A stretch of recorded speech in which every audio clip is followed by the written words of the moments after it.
We are at the Endangered Arts Gallery on Hilton Head Island, and we're at the Artist Show on October 13th. And this is Phillip Anthony, who does a very unique style in black and white, and he's going to tell us a little bit about it. No, just go ahead. This is one you're working on right now? Sure, yeah. No, very cool. For me, I didn't go to school for art, and I always loved drawing in pencil and pastel, and it was one of those things where I got my degree in film, and these were scenes that I was trying to capture, but the camera couldn't capture it the way your eye sees it. And so that's what got me to start painting. And I missed that classic traditional look of like black and white photography. Black and white. Yeah, that's why I picked up black and white paint, and instantly people were saying, we like your color work, but we've never seen something like this before. Well, that's true. I mean, generally speaking, I'm attracted to color, but I'm attracted to your art, and I'm surprised because it's all black and white.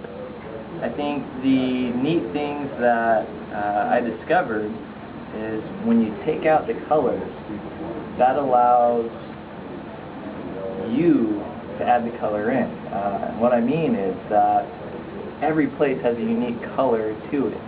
Tropical places very, very colorful, like the Caribbean. If I painted this in Caribbean colors, this would never be Hilton Head. And I get people from all over the world that go, that's my beach. Oh yeah. So it makes it very timeless, very universal, and very personal because it becomes someplace that you've been. Well, listen, could you show us some of your lightning pictures or moon pictures up there on the wall? I mean, I don't mean to interrupt your work, but please take a look. I mean, it's just so stunning and unusual. You obviously like the lightning motif, if that's the right word for it. The lightning and the moon were the two main things that got me to start painting. Because if you ever try to take a picture at night, it never comes out the way that you see it. And same with the storms, you need a long exposure. So if you're doing a long exposure, that water's moving and you lose all that detail. So in painting, you can capture that moment, and then every artist is going to do something different. They're going to exaggerate whatever details they like, and that's what I call their style. So this is my style. It's very realistic, but there's tons of exaggerations in the details that I like. Well, now you've got different ways of presenting these paintings. These are jaclés, isn't that right? You've got a variety of everything here. We are looking at some limited edition pieces, but the Endangered Arts has one of the largest collections of originals of mine in one place right now. Most galleries only have 1 or 2 originals, and currently they have probably about 10 or 11. Yeah, it's quite very cool.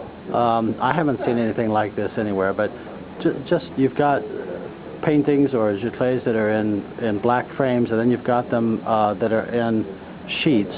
What is that? How do you describe that? There's a few That's an original, isn't it? It looks like an original. That's a limited edition. Right above it is an original, and same below it. I'm working in a few different mediums. I'm working in oil primarily. This is an oil original here, and same here. There are some pieces that are acrylic on canvas, and this is actually acrylic on watercolor paper. Traditional watercolor, you're only going to use the white of the paper, but I actually go in and use acrylic paint. I just really like this unique presentation. I think that's one challenge to all artists, is to do something unique, do something different that hasn't been done before. This isn't the only, I'm not the first artist to do this, but there's definitely my own style in there that I think has a unique presentation. Now, do you actually paint from your imagination, or are you painting from a photograph, or how do you decide what to paint? Yes and yes. A little bit of everything. So one of my favorite things is photography, so I'd go out to these places and take a picture, but I'm not just trying to capture the ocean or the mountains. I'm trying to capture times that have almost a spiritual presence to them, and those are the moments I want to share with others.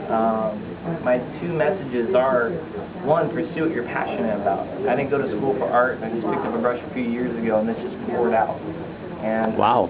I really believe that we're all given different gifts and talents, and the catch is that they're not just for us. They're for us to share with others and help others. You know, before I saw your art, I wouldn't have thought you'd have so much, be able to differentiate so much and create so much interest just with different shades of black and gray and white and so forth. It really is remarkable. It totally replaces color as your main interest or whatever's going to attract you. It really gets into a lot of other contrasts. I think what I've learned is that every color has a mood or emotion. Reds and oranges, very warm, very passionate, dark blues, very cool, very calming, very tranquil. And with the black and white, it's the detail that will connect with the memory of some place that you've been, and that's the emotion that you feel. And that's why I say it's more personal in that sense. You've got all kinds of different sizes here too. Let's get a look at these over here, because now these bigger ones here must be giclées, is that right? Yes, but we do have some originals around that size also. Oh, okay. These were all the originals of these pieces were that size or larger. Wow. And so it just depends on the size of the wall that the buyer needs to put one of these beautiful ocean, moonlight, and lightning type scenes that you do. We've got lots of paint. We can create whatever you need. Yeah. So you do commission paintings as well, right? Yes. Lots. Yeah. This one that you're working on over here right now, this is really interesting to watch you paint. So, do you think you'll finish that one up this evening? Yeah. I just want to put the final touches on it tonight, and that is a Hilton head piece. What I do with a lot of commissions and what's going on with this piece is that the owner of this gallery actually took that photo, and I'm looking at it on my laptop and then painting from there, adding my exaggeration and variation to it. But that being a nice local piece here. By the way, where are you from? Born in California, grew up in Idaho, and based out of Orlando now. Really? Okay. So, and this is your third show at Endangered Arts? Yes. Fantastic. Well, I can't imagine your stuff is going to be so popular here. It probably already is. It's gotten a great welcome, and just everyone here has been so pleasant, and I think it's just a beautiful place, and people are excited to be here. So it's fun to share this with them and get to share the stories behind it, hear their stories. Well, thanks very much. That's Phillip Anthony here at the Endangered Arts Gallery on Hilton Head Island at the October Artist Show.